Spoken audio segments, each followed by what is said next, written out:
Luis Miquel, un placer estar contigo. Lo mismo digo, David. Has vivido mucho, has caminado mucho, has creado tu empresa Ibercóndor, has hecho muchas cosas, muchas. Eres un hombre de acción. Y muchas veces hablamos del miedo como algo que nos hace no hacer cosas. El miedo nos paraliza, el miedo nos bloquea, ¿no? Evidentemente, hay dos factores básicos en el miedo. Los dos factores determinados, se pueden ampliar esos dos factores, muchos más. Pero el factor más importante que existe son dos. Fíjate, el miedo a perder el dinero, Sí. a no tener nada, Sí. ¿vale? Es un miedo terrorífico. Es como un miedo terrorífico. Un miedo como de estar debajo de un puente, no tener Exacto. nada.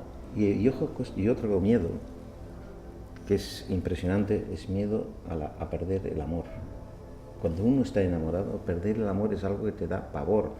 La cantidad de psicólogos, la cantidad de gente que está, gente traumatizada porque o bien han perdido el dinero o no tienen aquello, el trabajo, la situación y el miedo a perder una relación que estás sumamente enamorado, tanto hombre a mujer como mujer a hombre. Esos son dos miedos tremendos que no nos dejan vivir. Nos marcan mucho, ¿no? El miedo a perder la salud también existe, pero que está muy vinculado, en el fondo, con el dinero y todo lo que es relación a la vida. Pero son miedos más determinados. Al fin y al cabo, si uno tiene una enfermedad puede tener miedo, pero la afronta. Se opera, no se opera, sale, si se muere, porque todo el mundo tiene que hacer el viaje. Claro. Pero repito, los dos miedos fundamentales son estos dos. El miedo a perder aquello que tienes. Claro. Tu economía, tu dinero, tu trabajo, tu situación, de no encontrarte nada, de contarte en la pura miseria y evidentemente el miedo a perder el amor. Son la cantidad de canciones de amor que se han escrito. Casi siempre del desamor. Del desamor, de aquello que has perdido, la gente llora, la gente emociona, y eso es un miedo terrible. Cuando una persona está enamorada de otra y la pierde, queda destrozado por el resto. Fíjate qué interesante lo que dices, porque el otro día hablábamos de los pensamientos autolimitantes, el otro día. Exacto. Y tú decías, a veces siempre sufrimos, o cuando lo hacemos, o cuando no lo hacemos, siempre sufrimos. Y en el amor, a veces estamos enamorados y en cambio de dedicarnos a disfrutarlo, estamos sufriendo por cuando lo perdamos. Todo eso implica, fíjate tú, los celos que puede haber de un hombre hacia una mujer o la inversa, de una mujer hacia el hombre, de que el hombre sea más libertino, ¿sabes? Y entonces la mujer está prácticamente destruida por qué está haciendo este hombre. Consumida, ves parejas, ves situaciones que yo analizo, gente... Tú eres observador, ves muchas parejas. Es lo que hablábamos el otro día, de que tienes que estar con los ojos abiertos las 24 horas del día, todo lo que pasa a tu alrededor.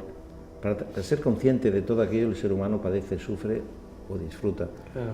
Y eso es lo que te lleva a estar en un concepto por encima de los estudios, en definitiva. Cuando me preguntan qué universidad has estudiado, al final yo digo el de la vida. Claro. La universidad de la vida es la que te enseña constantemente. Pero con los ojos abiertos, claro. Por supuesto. Esa es la que realmente te hace aprobar o te hace suspender.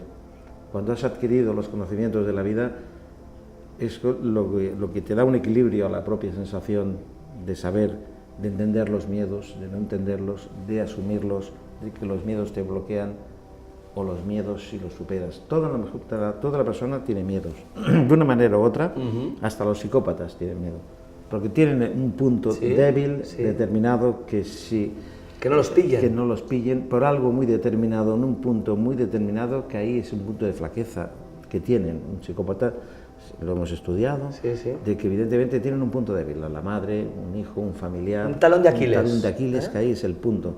Entonces, si la policía los coge, la investigación, lo que tienen que estudiar es exactamente aquello que evidentemente les puede afectar, y ahí es cuando hablan y determinan. Y se abren. Pero también por el factor del miedo. Aparentemente un psicópata no tiene miedo. Claro. Es que no tiene sentimientos, es una persona apática, pero no. Hay un punto en su conciencia que ahí es el punto débil. Ponte tú una persona que no sea psicópata, la cantidad de miedos que llegamos a tener. Una persona, Luis Miquel, sin miedos, ¿cuántas cosas podría hacer? No existe. Es imposible, ¿no? Realmente. Es imposible. Todas las personas que dicen que no tiene miedo, es mentira. De una manera u otra, todo el mundo tiene miedo. Vivimos, es un estado del miedo, es la bipolaridad entre el miedo y el no miedo. Existe el miedo porque, Porque- porque hay valentía. Claro. Pero la valentía la superas. Se define por contraste, ¿no? Claro, por contraste, ¿no? El miedo, ¿cómo lo superas? Con valentía, pero tienes miedo. Claro. El verdadero estadio primero es el miedo. Claro, el verdadero valiente es el que tiene miedo. Ujú. El que no tiene miedo es un inconsciente. Es que no tener miedo es eso, te iba a decir. Es inconsciente. No tener miedo es ser inconsciente. Totalmente. Entonces, el que dice es un valiente, un héroe, es aquel que tiene miedo, pero se sobrepone al miedo para hacer aquello que tiene que hacer y realizarse. Eso es un valiente. Entonces está la bipolaridad entre la valentía y el miedo. Es interesante lo que dices porque es como que introduces un tema muy bueno y es que el miedo lo podemos hacer positivo o el miedo nos puede destruir. Podemos utilizar el miedo para intentar ser valientes, pero si el miedo nos hace pequeños y nos hace cada vez más cobardes, acabamos desapareciendo, ¿no? El miedo te paraliza. Te paraliza. Te paraliza totalmente y entonces aquí está cómo superar, cómo reaccionar en unos momentos muy determinados, porque la vida es muy amplia en muchas cosas. Hemos limitado los miedos en dos conceptos, pero esos dos conceptos llevan una cantidad De de subtemas. ramificaciones que son tremendos, todo más pequeños. Pero los básicos son estos. Lo otro son miedos adquiridos, miedos a volar, miedos a salir a la calle, miedos de muchos otros miedos, pero todo se basa, en el fondo, en esos dos conceptos, dos pilares básicos, ¿vale? Esto es la sensación del ser humano. El que no tiene absolutamente nada, tiene miedo a lo mejor al amor, a la familia, al que está al lado, a sus hijos, a lo que tiene, pero tiene miedo a perder aquello. Entonces defiende y es capaz de dar su propia vida con valentía para defender aquello con un miedo terrible. Entonces estás diciendo que todo es miedo a perder. Todo es miedo. Miedo a perder el trabajo, la salud, el dinero, la el salud trabajo o el amor. o el amor. Es el miedo a perder. A perder. A perder. A perder algo. Evidentemente, aquel que no tiene absolutamente nada de El que no tiene nada, ¿qué puede perder? La vida. Los miedos hay que superarlos. Por supuesto, mi madre desde pequeñito me decía, hijo mío, los miedos es un saco que está vacío, pero cada uno lo llena de miedos que no se ven, pero ahí están todos tus pensamientos y tus miedos. Coge el saco, vuélcalo, que salgan todos los miedos, vacíalo de esa nada, que es tu propia imaginación. Qué buena imagen, la que te crea el miedo. Qué buena imagen. Y Es un eso saco así, vacío. un saco vacío. Y lo llenamos nosotros. Totalmente. Entonces, a veces yo digo, ¿por qué tenemos miedo? ¿Por qué? ¿A qué le tenemos miedo? ¿A qué le tenemos miedo? Pues tenemos miedo a una cantidad de cosas tremendas. Pero eso también es imaginación nuestra, que hemos llenado ese saco. Son fantasmas. Todo. Son fantasmas. Todo, ideas preconcebidas, fórmulas determinadas, hasta el mundo animal. Ves estas series que hacen en la 2 del mundo animal, que es un león que va detrás. El comportamiento animal. El comportamiento y el otro, la presa va corriendo y el otro va pillándolo. Por supuesto que ese animalito tiene miedo de que no lo mate el otro. Pues ves las caras cuando lo apresa, ves esa cara de pavor, de miedo que está teniendo porque se lo está comiendo el otro.